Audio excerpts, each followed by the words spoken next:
আচ্ছা, ডাক্তারজি কে ছিলেন? ভগবান শ্রীকৃষ্ণ গীতায় যথার্থ বলেছিলেন, যদা যদা হি ধর্মস্য গ্লানির্ভবতি ভারত অভ্যুত্থানম অধর্মস্য তদাত্মানম সৃজাম্যহম।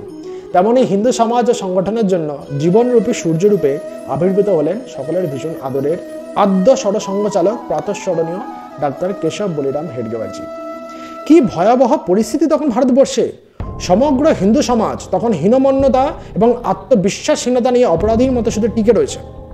সেই বিপ্লবের মুহূর্তে জন্ম নিয়ে প্রায় সকল পথে ভারত মাতার শৃঙ্খল মুক্তির চেষ্টা করেছিলেন কেশব।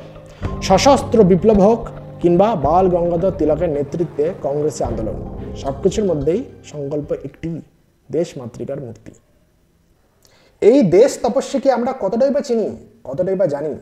আসুন ত্রিশূলের আগামী পর্বে আমরা চিনব কে ছিলেন ডাক্তারজি এবং কেন তিনি প্রাতঃস্মরণীয়।